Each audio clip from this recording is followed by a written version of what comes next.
Hey, everybody, welcome back to another episode of Call It RevOps. And today we're talking about probably the foundation of RevOps, which is marketing and sales alignment. And the question becomes, is it a wasted effort? So, as we kind of open this up, I think there's a few areas that we specifically want to dive into. But, Raj, I think it makes the most sense to kick it off with the historical context. Where does this misalignment or this butting of heads stem from? Where did it originate? Yeah. No, I mean, here's the thing. I don't actually see it as misalignment, right? Everyone, we've been trying to solve marketing and sales alignment for a good portion of my entire life. Like I've done many sessions, people trapped inside of a room saying, "We're going to align, we're going to align, we're going to align." The reality is that you have to understand that there's two different departments, two different entities with two different goals in mind, right? So aligning those it becomes a little bit tough because when we think about what sales teams are supposed to be focused on is either short-term, long-term results, building relationships.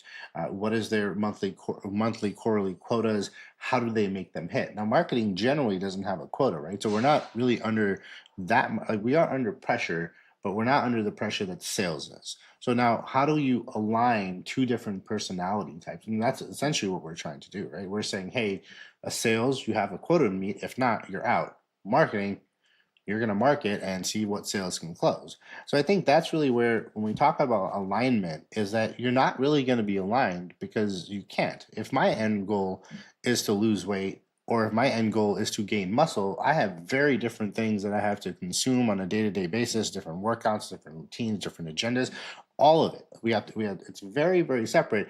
The end goal might be, hey, yes, I might look better, feel better, whatever it is, but there's a complete difference in visually, even in the whole analogy of losing weight versus gaining muscle, right? That's essentially what we're trying to do. And that's why we've been doing it for our entire life, right? I don't Yeah. think there's a time that has existed where we are not trying to align sales and marketing.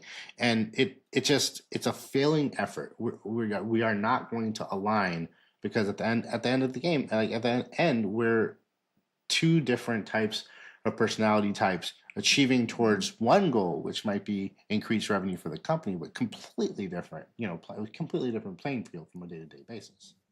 Yeah, and it's hard for maybe marketing when they're casting that longer vision to communicate to sales the importance of things like brand positioning or market positioning or brand equity. Rather, it's hard to communicate that to a sales team that's like, "Look, I'm picking up the phone, I'm calling people, I'm trying to close these deals.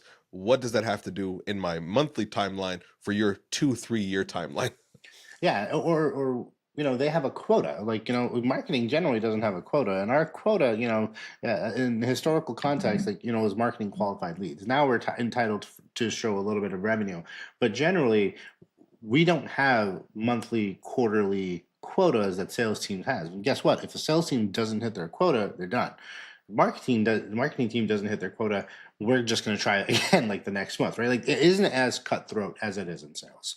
And that's generally why I think, to what you're pointing out, Conde, is like that's generally why those kind of that's why we butt heads so much, because we have to understand that they're under a completely different set of pressure inside marketing operations. We have pressure too, but they're under a completely different type of kind of pressure in general. Well, and I might push back on a little bit because, sales is extremely cutthroat. You don't hit your quota, that's it.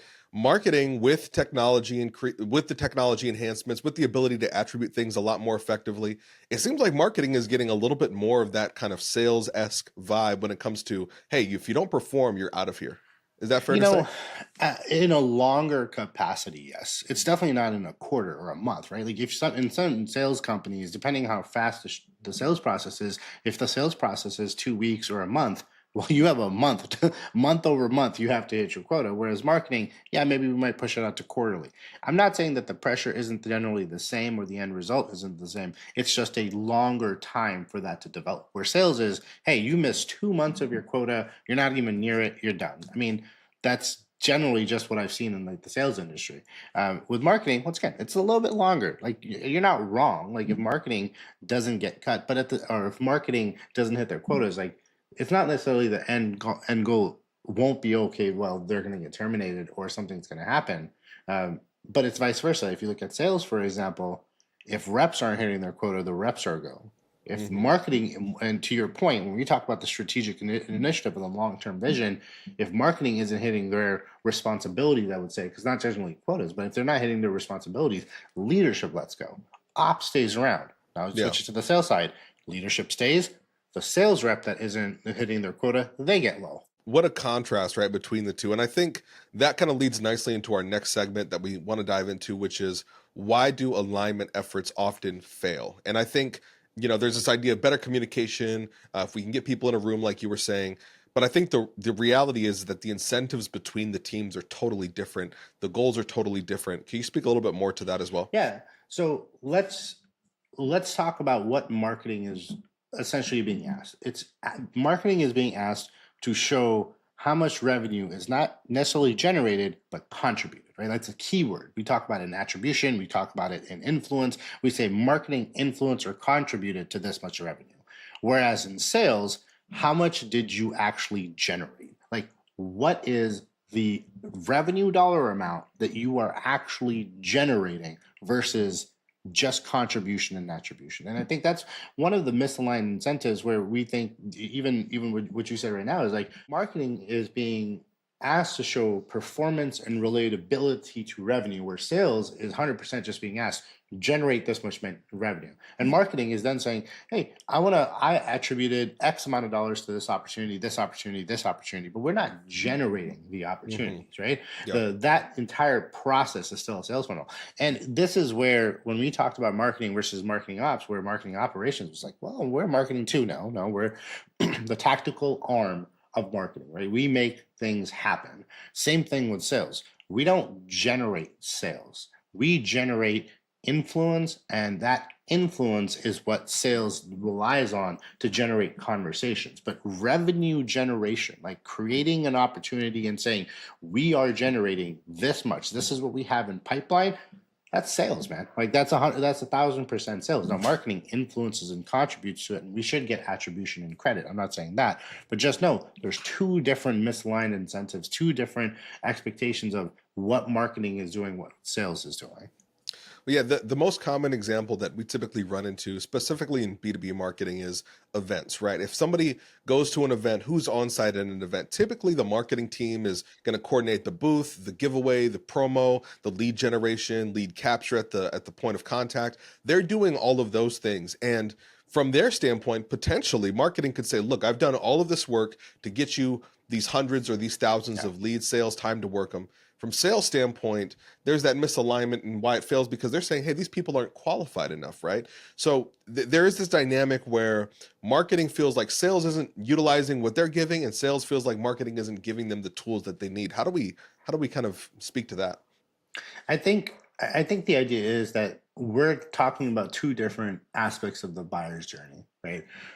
Marketing, the way that I describe this is my parents ran a newspaper business, and I think they still do, right? When you take an ad and you place it in a newspaper, people look at the ad and they say, hey, this is a nice design, this is really cool. However, they have to act upon that ad. Now, we can put that newspaper out in every single community that there is. However, if people don't act upon that ad, is that a marketing question, or is that a product question, or is that a sales question, right? Like sales can call them saying, did you get the ad? But at the end of the day, marketing only, and this is where I say that we will never align, because marketing, you can have the best offer, right?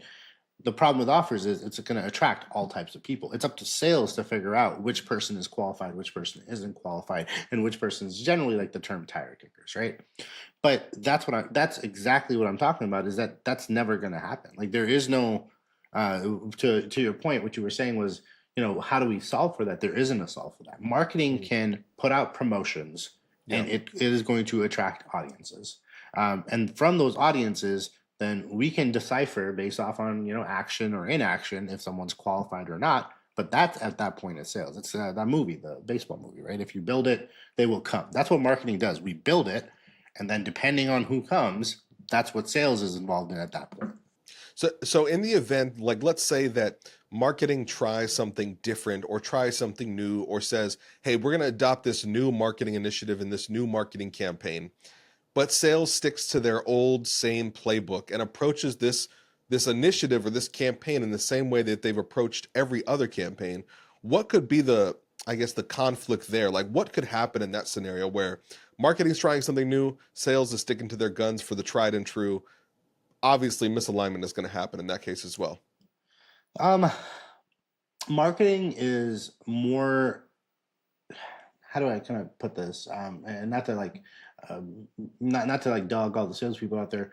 Marketing will constantly try new things. Marketing is always changing. It's always advancing. The biggest tech boom it has been in marketing, right? With sales, they have to shift a little bit to the strategies that they use, the tried and true method, like how we used to sell 5 years ago versus how we sell now in consulting is different. How we sold 3 years ago, 2 years ago, and kind of you've obviously been here for a while. How we've sold has constantly changed, and I think that's not so much an alignment issue with marketing because once again, whether it's promo one, promo two, promo three, or TikTok or the next big thing that comes up, marketing is going to use it and leverage it. Sales also has to kind of adapt. The tried and true method with sales, once again, it's not an alignment issue. Marketing can't teach that. We can't tell sales, change your method. Just like marketing evolves with every kind of new piece of software or a new strategy or ChatGPT or AI or whatever it comes out with, sales also needs to shift. And some of the best sales rep I've ever met in my entire life are the ones that constantly change just with the dynamic of what's going on in the world. So, if we have this kind of mindset across marketing and sales, we're willing to meet in the middle, we're willing to try new things. The question kind of becomes, can alignment ever work? Can marketing and sales become aligned? Is it possible? What do we do? So there's people that have been in marketing a lot longer than you and I have. Why is the question alignment, right? Why is that a question? Like, because we've never been able to align. So what makes us think, to answer your question, can alignment ever work? No, we're talking about two completely different ball games. Like, we're playing football and they're playing baseball, or they can play baseball, we can play football, whatever it is. It doesn't really matter. It's a completely different mindset approaching to it. So yeah, like alignment is never, you're never going to align with sales, but I think the key to this is collaboration, right? Marketing is doing this.